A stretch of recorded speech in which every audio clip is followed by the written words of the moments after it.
North America, you may be familiar with the Revolution. Even on Europe, you know, I think the highest he got in Europe is maybe like top 25-ish, top 30 on Grandmaster League ladder. And of course, there's a world of difference between, you know, a player like PtitDrogo. It's not even that can he make top 5 on the European Grandmaster League ladder. It's like, does he want to? Because if he does, he's going to be rank 1, rank 2 at any moment. For those guys, it doesn't really mean anything. But it also shows, you know, if you're still an up-and-coming player, if you start breaking into that top 25, top 20, that's a huge motivation boost. Alright, and as you guys can see, as Litod is pointing at me, he's like, guys, we are live with the game. It's like, I know, Todd. I just wanted you to do the introduction. But we have remade Coda, and on the left top side, we are looking at the main base of our root Zerg. That is Revolution. A young guy. Very friendly guy. I've known him for a while. He's still jamming out. This is almost like a replay, man. He just keeps on jamming. He's feeling it, man. And his opponents, starting at the bottom right-hand side, you know what we say in France? Allez les bleus! It is PtitDrogo. Wow. I'm not sure if I can deal with all this bias, Todd. Oh my god, it looks like he's standing in the disco. He's like in a nightclub right there, man. Did you see that? You know, imagine if you can just like put the two scenes together, what we just had. The music of Revolution and then the shot of PtitDrogo. That would have been great. I think he was spamming camera hotkey, because like when you go from main to natural, it's like kind of dark there, so it looked like a Protoss disco on his face or something. Yep. I have a very, very hard time watching personal streams of people who spam camera hotkeys too much in the start of the game. Like, it bugs me to no tomorrow. It's so hard. Like, I know once you get used to it. A fantastic fun fact, really. Oh, well. I mean, like, look at it. You saw the lights on his screen, Todd. Yeah. Don't tell me that's not hard to look at if you're watching a stream. It only lasts a short moment, though. Well, some people do it for like 2 minutes straight. Look at this gas opener. So PtitDrogo not gonna quite go for something like a gateway, no gas nexus. Just gonna be opening with the old school one base. And actually, for a very long time, he was a very big fan of the SAN, you know, 4 gates, a lot of zealots pressure into whatever you want, sometimes immortal push. So it's going to be interesting to see if he goes for something like that here once again, once we get the game resumed. Alright, just 2 seconds is what he says. He did scout already, maybe he just saw the spawning pool go down and the extractor being morphed in, and he's like, whoa, pool and gas? Give me 2 seconds, I need to open my big book of Protoss and see what is the best response to this, huh? Yeah. Well, what do you think is the best the big response? Protoss, the Book of Cheese. I guess we can just call it the Big Protoss Book of Cheese. The great book of Protoss builds. Yeah, that works too. That's one way to say it's everybody hears something different, don't worry.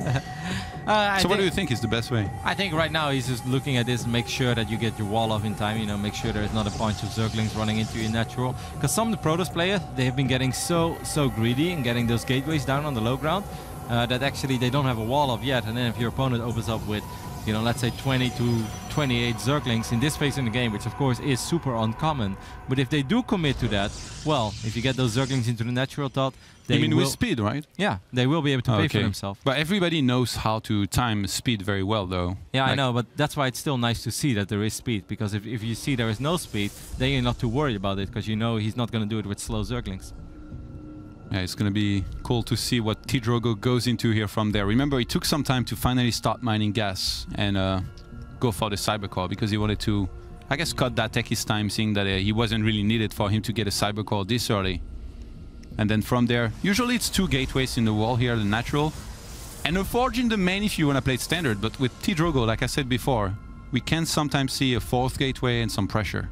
Yeah, first sentry is already on the way, so it's probably going to be a slower version of that pressure build. He's not going to march across the map, try to kill an oval or try to get a pylon down, at least not anytime soon.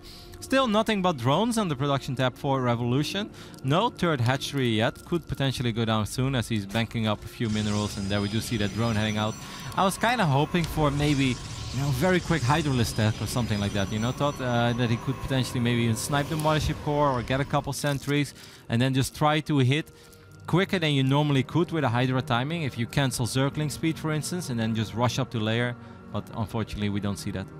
Yeah, Revolution, I think he's probably looking to try and play a little bit more standard here, which, I mean, if he's confident with that, why not? The thing is, as you mentioned before, PtitDrogo is just so good in this kind of normal game that it's going to be really hard for Revolution to somehow make it happen. Yeah, I feel that this scenario, this particular scenario that we're looking at right now, 6 minutes into Coda, absolutely nothing has happened yet other than both players just macroing up.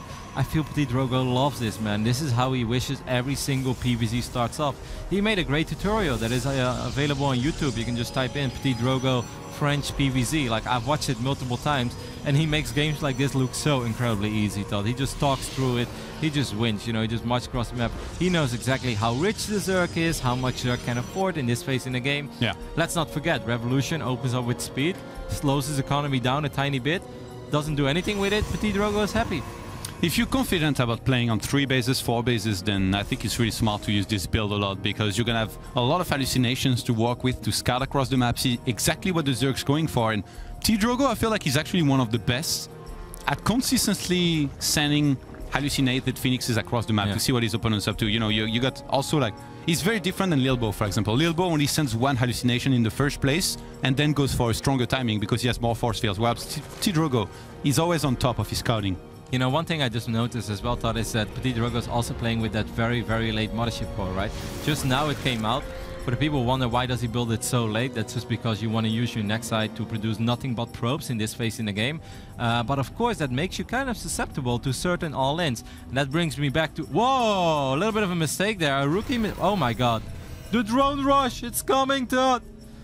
It would be so cool if you had like an overseer to drop creep and then build 8 spine crawlers on the other side of the map. How did this happen, man? Yeah, it's a pretty big mistake. Perhaps nervous, perhaps jamming out a little too hard. Either way, remember Hydra versus Lil Bao? Of course, Lil Bao did win that game in a ridiculous way. But I think something like that is a great way to take advantage of, you know, Protoss, who's greedy. And these Zerglings don't do absolutely anything either. This is looking rough already for Revolution, man. He misread his drones, lost a few links. And this is going to be PtitDrogo's comfort zone now. He's flying all around the place with a hallucinated Phoenix. He sees every tech there is, and I think right now it's just an Evo and a Roach Warren, so he's going to realize very quickly that it's just Roaches being made. Cruise Spread actually started very late in this game. Did he bring a probe? Like, I actually think if he brings a probe here, he can straight up win the game. Nah, he just wants to apply some pressure and then recall if he's in trouble, but he's going to be able to catch some of these Roaches here. PtitDrogo must be happy, by the way, right now that there's no more creep spread, because against like top Zergs you get here and then creep's already up that huge ramp. I don't think that's the only thing he's happy about, Todd. I think he's also very happy to see there is no army waiting for him. He's just going to drop a couple force fields. He's doing... Okay, wow, a couple Roaches did sneak by, but perhaps the right amount of Roaches as he takes out these Roaches. Well, man, this is ridiculously effective, Todd. He just march across the map and he makes it look so easy. He's going to be able to not even lose a single sentry up to this point. He's going to take out this hatchery. He's going to pick off a few more units. One sentry did finally fall against that final shot of the Roaches, but... And he's ahead in Walker somehow. 60 to 59. PtitDrogo opening with the 10 minutes game, saying, Solar, if you're watching, you're next! Get in the ring with me. I'm a little bit disappointed because I know that the Revolution is a lot better than this, but I guess we could see that the young British Zerg just got a little nervous there. Misrallying those drones, you know, slows down his economy and just not being ready against the most obvious push out there. Like I said, if PtitDrogo brings a probe there, Todd, the game just ends. Yeah. Yeah, I don't think he quite anticipated his opponent to have this little, though. He got there and he was like, oh, I guess... 3 slow Roaches? Yeah. Wow, okay, I got like 24 force fields to work with. Let's do it. It's like one of those moments, like you're attacking and you're like, all right, all right, all right. You know, it just keeps on getting better and better. And if you're a Zerg player right now and you're wondering, you know, where did this really go wrong for Revolution? It's just a couple things piling up. Obviously the drones, we mentioned that. But also, if you open up with Zergling speed, you kind of need to try to do something with it, you know, make it connect with the rest of your build. Don't research speed, make 8 Zerglings, suicide them, and that's it. Yeah. Because you're slowing yourself down quite a bit. He could have been a lot richer by skipping Zergling speed, going up to layer quicker, having a few higher risk ready for that push. And now we see PtitDrogo doing something that's everybody's doing nowadays when they get leads. If you can reduce your opponent down to 2 bases for some time against 3 bases, you just drop down a bunch of additional production facilities, in this case the 4 gateways that he made. He's just going to be going for a ton of stalkers, marching across the map and probably killing his opponent before the first Colossus is even out. Yeah, he has a Robo Bay as well. That's kind of interesting because we don't see a whole lot of Robo Bays anymore. Is it just one of those moments where, well, the only thing I could lose to is an insane amount of Hydras, let's just make a Robo Bay? Yeah, I think he's going to want to look to scout and play it safe. I mean, it's not like he didn't have the minerals and gas anyway, so I think it's okay to do that. But regardless, like mass stalkers here would do it as well, I'm sure. I'm still a fan as well of the Colossus every now and then, especially if you know your opponent is still on layer. I think it's always great because you force him to drop that infestation pit, to go up too high in a phase of the game where he maybe doesn't want to go up too high. Revolution is obviously in a very uncomfortable position. He knows that his economy took a huge blow losing that hatchery. And it's just like, well, you want to do something, but at the same time, you know you can't attack, especially not on Coda. Yeah, PtitDrogo is scouting now. He's going to see that there is only lair tech from his opponent, that there's no infestation pit at all. And he might just be content with even waiting a little bit if he wants to. Like, I mean, at this point, even attacking would be okay. He wants to take a fourth. Everything. He's enjoying himself. Everything is okay. Yeah, maybe just a little bit of warm-up, man. We had a couple pauses. Make sure those hotkeys are all right. We have 11 sentries, and a lot of them are full on HP. Most of them have more than, 2 or 3 force fields available. So you're basically looking right now, and this is not an exaggeration, at 35 plus force fields. I mean, good luck, have fun with Roach Hydra against 35 force fields. Maybe PtitDrogo is hoping that Solar finishes map #1 soon, or like even a series, and looks over at his screen and PtitDrogo has like 4 Colossi with Thermal Lens. Yeah, he's giving him the wrong idea. Yeah. Hashtag mind games, it's a real thing. A couple of Stalkers might actually blink into the main base here. It's completely not necessary to have such a complicated approach as what PtitDrogo is doing right now, but he's doing a little bit of work with these Stalkers. Top gets a Queen, gets an Overlord, has to be careful. He's getting sandwiched, and there is one Colossus. Colossus actually misrallied. The Hydras on the high ground could kill. The Mothership Core goes down. Very awkward position here for PtitDrogo, but I guess it's still going to be good enough. Yeah, the Colossus marches down the ramp and gets sniped pretty much instantly. Wow. Revolution's gonna have to pull back. This was a dream scenario here for him, though. And like, there are a lot of fake Archons. The real army of PtitDrogo is actually not that strong anymore, Todd. I don't think that could have gone any worse for the French Protoss. I still think he's in a great position because of the way that the early game went for him. Yeah. But that was sloppy, man. Lost the Mothership Core, Colossus misrallied. I thought for a moment it was going to be a classic French PvZ into a classic throw. Classic Roddy throw? Classic French throw. Have you built up a legacy, Todd? Actually, I'm the only one who ever did it. Oh, Colossus, man. It's a bad day to be a Colossus. Go home, you're drunk. PtitDrogo doesn't make Colossus very often, as you guys can see over here. A couple of Roaches are separated from the rest of the army, and a good forward blink will be able to take care of most of them. Few Hydras popping out as well. There is no Mothership Core with this army. Of course, there's plenty of force field to work with, but still no Mothership Core, Todd. That's a tiny bit risky, right? Yeah, he's gonna ravage these spaces though, because of force fields. Going to the main is the right choice. Yeah, that's gonna mean only one force field can protect his army. I don't know if he has one. I think he does. Does he have it though? Yeah. And now the energy is gonna recharge on some of these sentries, so the main base should be entirely gone, and then behind this, PtitDrogo still has an insane production. His economy was left untouched. He's gonna snipe a hatchery over there. Yeah, that's very well done. A couple of Zealots sniping down that potential fort base on the top side. Colossus this time. They still keep on coming in. Yeah. I guess it's very nice to be in the main base, because the only thing, you just need one force field at a time, like you said. He's gonna take care of all the production. All those drones are going to fall as well. And what do you do right now if you're a Revolution, Todd? You try to start a revolution, I guess, Kappa.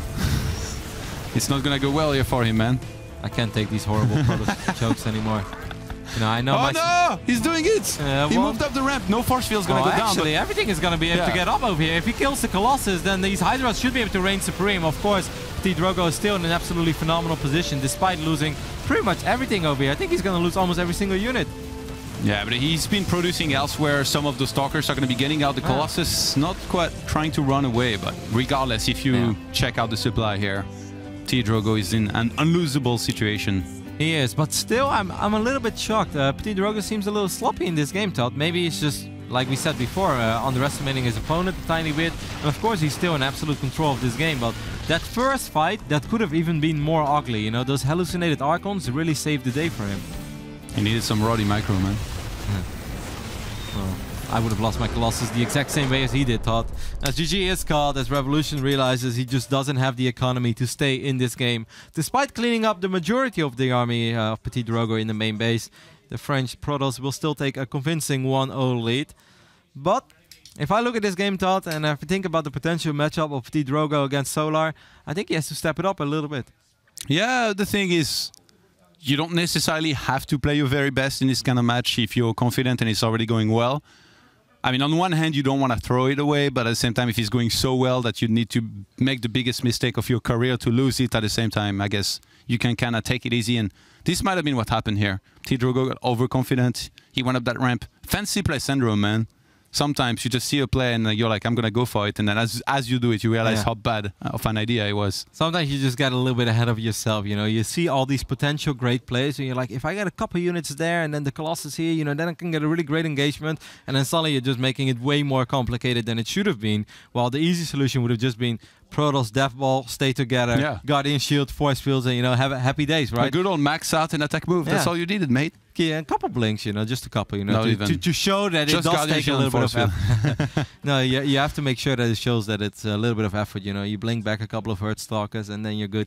Either way, of course, he was in a great position because, you know, the start of the game was a dream scenario for PtitDrogo. He runs across the map, spots absolutely nothing, runs up the ramp, 2 Force Fields, kills the hatchery. Well, against someone like PtitDrogo, you're going to have a very, very hard time as a Zerg.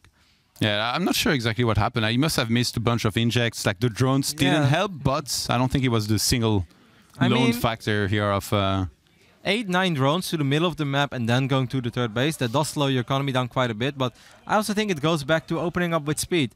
You know, why do you open up with speed if you just make no links whatsoever? Unless he was really worried about 4-gate pressure or something, but I just feel the moment that you have speed, then try to cut a different corner. Maybe rush up to Hydralisk. You know, Hydra Link does pretty well against these sentry openings. Usually, actually, when you see like a player playing against someone who's supposed to be better than them and they're going to be an underdog against, they try something special. So here's something special. A lot of the time in this case, in StarCraft, it means something either super aggressive or very greedy to try and pull ahead from the start of the game. Whereas now it was...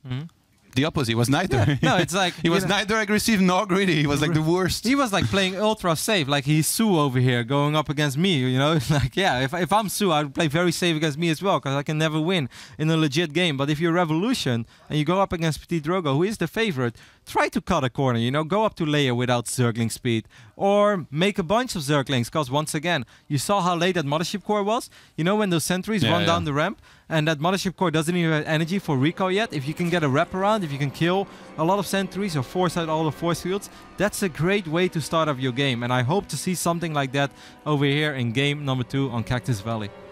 Starting in the top right-hand side here. This map playing as the Red Zerg, it is Revolution. That Revolution Pondo thought. I've seen a lot of bad puns at his desk, but that's the worst one by far. But don't worry. Just for you. I have confidence in myself that I'll make a worse joke this weekend, so I'll help you out, brother. Over here in the right bottom side of Cactus Valley, we're looking at the main base of the French Protoss that hopes to go very far this tournament. It is PtitDrogo. He's not even looking at his own screen. He's like, man, Solar is playing pretty well. Holy hell. Nah, I don't think they're next to each other. He's looking at somebody else's game. Actually, his APM dropped here for a second. He had a little bit of an Elfie moment. He had 62 APM. I was wondering what's going on. He's like, just press P. Or E in this case, every once in a while. So this is a challenge to all people on Reddit right now. You know, how they always do Photoshop this and you have to come up with clever titles.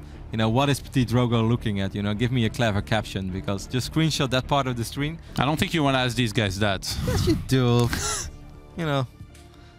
Well, it would have been so much better if we actually knew what he was watching at. That's a very quick speed. 10 pool speed over here, Todd? Yeah. I think Revolution's hoping here that PtitDrogo will do something greedy, and in which case, if he can get in there very early, you can do a lot of damage with this, sometimes even win the game. I love that Fonka is showing us this Overlord right now, because this Overlord is important for 2 reasons. A, the Overlord should spot the main base of the Protoss, but B, it's also very important, don't give away to the Protoss that this Overlord is actually here. Yeah. He's gonna pull it back here. We already saw him do it out of nervousness for a second. Yeah, and he will throw off the probe timing. You know, some Protoss players, they send a probe to the north side of their main base right now because they know when the Overlord arrives. But he pulled the Overlord back for a split second, so if the probe would have gone up, it wouldn't have seen the Overlord there, despite the fact that the Overlord is actually there. So it's very important he doesn't reveal the Overlord. Yes, good job, Revolution. Well done. PtitDrogo, though, is opening super safe. He went for the gateway. Didn't go for Zealot, though, which you need against this. So, since he's not scouting this game, there is a chance he takes some damage here against this because speed's going to come in really fast. You want to ignore this Nexus, though. You want to run up to the main base. You want to make sure... he starts the Zealot late. Yeah. You want to break the wall, though, right, Todd? There's a chance he will still... You need to go into the main, unpowered as gateway in the Cybercore, and then you've won, basically. If he lets this Zealot finish, then it's going to be very tricky for Revolution. Because now the Nexus started. So this could be very good here. Mothership Core starts. PtitDrogo wanted to play it safe. Oh, wow. He probably thought that there was a good chance this was going to happen there. So now Security is there, man, and you're not getting through this one. Nope, you're not gonna get through this bad boy.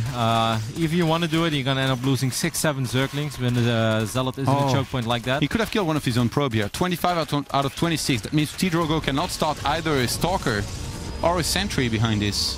Yeah, but which is kind of bad. You don't want to fight this Zealot in this choke point, though, I feel. Oh, he's not getting pylon behind. Wait until the last second. Wow, risky. It's time to start a Sentry here or a Stalker. He's gonna get a Sentry. Okay, so I think right now if you're Revolution Todd, you should just drone up and try to... Okay, he's expanding actually, that's good news. He made 2 more links though before. 13 drones against 23 probes. I don't think PtitDrogo minds too much. And PtitDrogo surely has been in this situation since he started Warp Gate right away when the Cybercore finished. He's actually going to get Warp Gate very quickly here and be able to re-expand not too late and then apply pressure with the sentries he's going to get. Wow, that's an interesting probe. And actually, perhaps it's going to proxy a Stargate over here on the left top side of the map. There is one thing that I hate about this scenario, Todd, and tell me if I'm wrong. Like, I am not 100% sure when I am supposed to expand again, right? Because you can get 3 gateways out here, but if you expand too early and a big swell of links shows up, you lose your nexus, maybe you end up losing the sentries, then you're in a world of trouble. But there is a safe way to do it, though. Okay. You keep the sentries down your ramp, you start the nexus, and then if too many right links, now? Yeah. Okay. If too many links come in to get a cancel on that nexus, then you can cancel it yourself, and then you know that the Zerg's not be making drones, so you can delay that until the next warp in R2. Okay. Well, I still find it kind of difficult because if we take a look at the map vision right now of PtitDrogo, he doesn't have any, and you don't want to use your energy of your sentry to send a hallucinated Phoenix out. What do you think he's going to go for on the map? I think it's Stargate. Not a cheeky Dark Shrine? Ah, cheeky Stargate. Cheeky either way. Yeah, it's going to be cheeky. Peri chips with a cheeky Stargate, Todd. My favorite order when I go to Nando's. You can actually order like this. I'm not sure. Well, Layer is going down for Revolution. It's of course going to be very difficult for him to ever find that Stargate in the left top. He does have an Overlord nearby, right? But that Overlord is on... No. Ooh, 2 links though. Yeah. If Revolution was to check for a pylon there and found a Stargate, it'd be really good for him because then he could get spores on time. No spores against this means that a lot of drones are going to die, so... Just ignore the Queen and kill 7 drones. Yeah. That's like guaranteed. 7? Yeah. You can get 7. If no Spore Crawler and only 1 Queen per base, you can easily get 7. Yeah, but why? Shoot for the stars, man. Why? What are you hoping for? 11? 12? Yeah, I don't know, like a good 9. Well, I mean, if he is actually going to gateway pressure in the front and then send an Oracle in the main, then it's going to be even more ugly for Revolution. Even though that Oracle is late, he doesn't have enough gas because he's been making a lot of sentries. The Roaches should keep Revolution safe. Oh, that Overlord, he could have sniped. Oh, yeah. How many links are still alive? Do we notice? Only 7. Yeah, with Roaches coming out, I think Revolution is going to be fine on the ground here, but it's really the Oracle that's most worrying. Well, he's going to be supply blocked in a second, so he starts 2 Overlords in advance. 63 out of 68. He pulled those links out of position as well, the links that he had on the 11 o'clock position. That is a nice catch, by the way. He finds that probe, so maybe that gives him the idea that there is something out there on the map, but like you mentioned, Todd. Oh, well, if he pushes his army back immediately. Force fields. Yeah, good enough, I'd say. Yeah, not bad for Revolution. No. The Oracle's gonna fly in though in a second, and I think there is only 1 Queen in the main, Roddy. 7, Todd. 7? 7. Alright. Over or under? 8 and plus then. Hey, over or under. Alright, here comes that first Oracle about that Stargate that has gone completely undetected so far. And here we see that Oracle doing some serious work immediately. 4 drones have gone down. 5. It's gonna be 7, Todd. 6, 7. I am a well-experienced cheeser, Todd. Don't worry about it, baby. Oh, he gets the kill though. That's kind of bad. Yep. I expected the Oracle to survive. Good catch there, of course, by Revolution, but that doesn't change that he's still in trouble. He's a 2-base Zerg that just lost 7 workers against the Protoss that is PtitDrogo, that's comfortably sitting on 2 bases, has more workers than him. There's a good chance that Revolution is going to actually leave here soon, Todd. Even though there's no need to ever leave in a tournament game, but he knows if this was a ladder game, he'd be tapping out right now because he's so far behind. PtitDrogo with a solid hold here back at home. Another Oracle's gonna fly in. There is 1 Spore available here at the natural this time around. I'm pretty sure he wants to keep that one alive. And now he sees, PtitDrogo sees a Zerg on 2 bases here. He sees a Hydra, then he knows what's up. Like, this is gonna be a lot of Hydralisks, most likely an all-in. And in this case, you can just get a lot of Blink Stalkers and then either go for a third base or two base all in here, depending on how much army you see the Zerg has. Yep. What a pilot. Well done there, gets 3 drone kills before getting out of there. Of course, it's a lot more difficult to do some damage when there's a Spore Crawler protecting the main mineral line. So I thought, if you're Revolution right now, it's safe to say that this series is almost lost, right? You're slightly up in army supply, but you're just down in workers. You only have 2 hatcheries. What do you learn from this series? Let's say you will play PtitDrogo again later today. What do you take away from this series? You need better builds against him, I guess. I don't know. Oh wow, that's a nice catch over here. Yeah. You're gonna get a Mothership Core. That was almost a 200 energy, so no time warps for you, no photon overcharge for you, but there will be Blink. Well, what you expecting me to say, by the way? More GG, more skill, something? No, just something, you know, like where do you think, as a tournament player yourself, you've played in so many tournaments, like what's your mindset? If you look at this series, I think he was just outmatched. He can just look at this series and be like, okay, well, I probably need a lot more practice to beat this guy because he was much more on point than I. Okay. I still think he can put up a better fight than he did in this series. He got a little bit unfortunate here with the builds, of course, in game number 2. He has a lot of Hydralisk. It's just very unfortunate that you can't go through that choke point, especially not against PtitDrogo, because you know his force fields will be on point. The Stalker count is very high. A couple force fields go down immediately.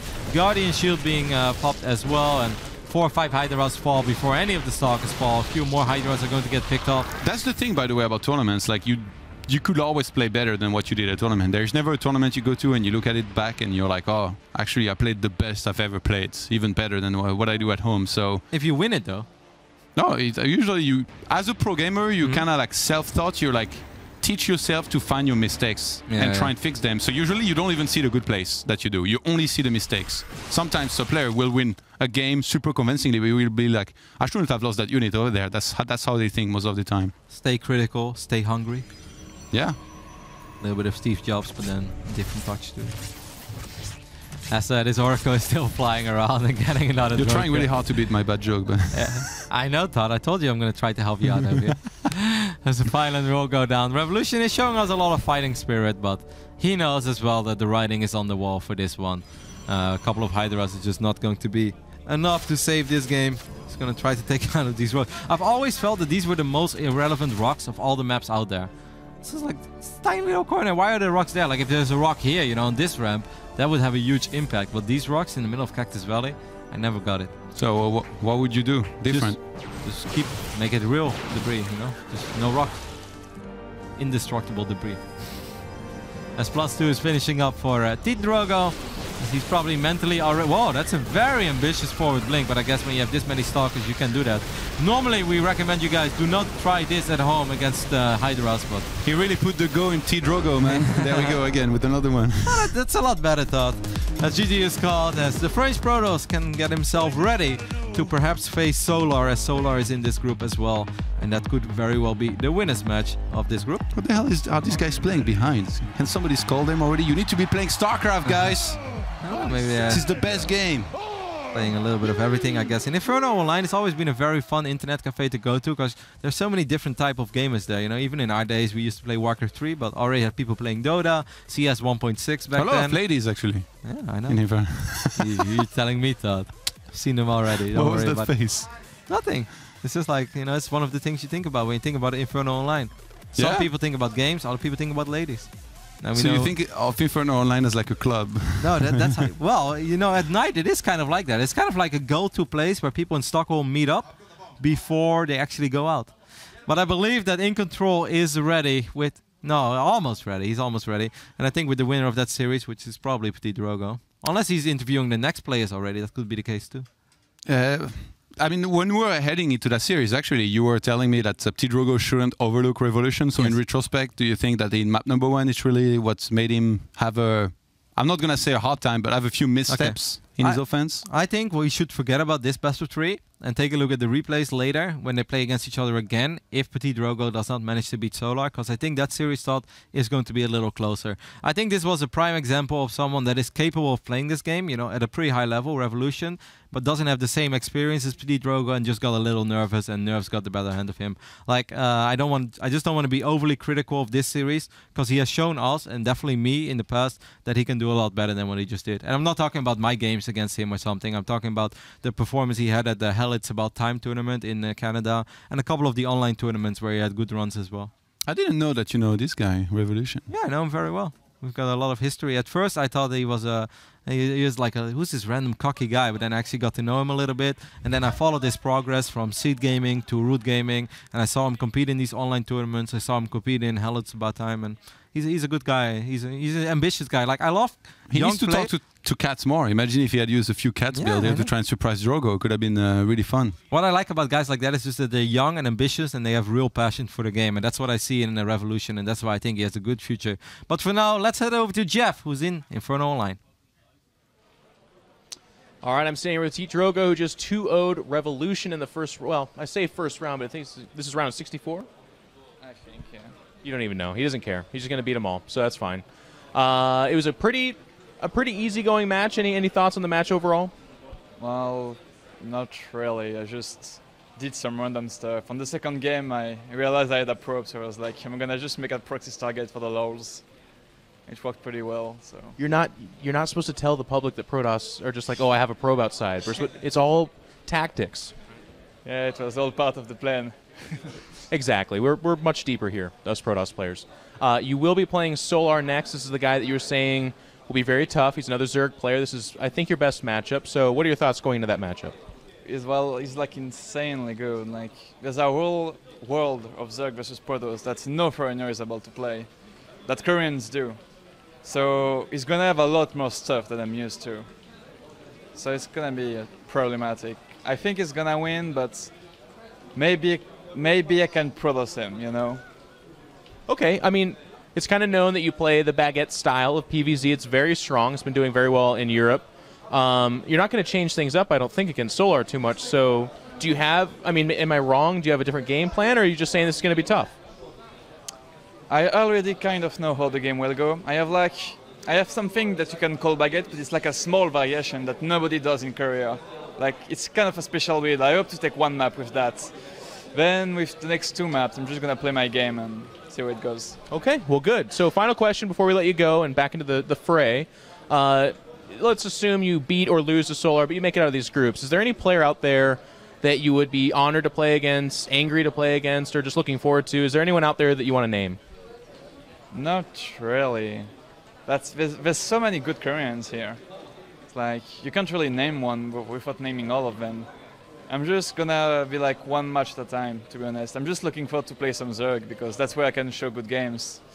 For example, if I were to play Fantasy, it would be really ugly. Okay, very cool. We're looking forward to those games, and they're going to be right coming around the corner, guys. Don't go anywhere. But we're going to go to a quick commercial break, and when we come back, more StarCraft 2.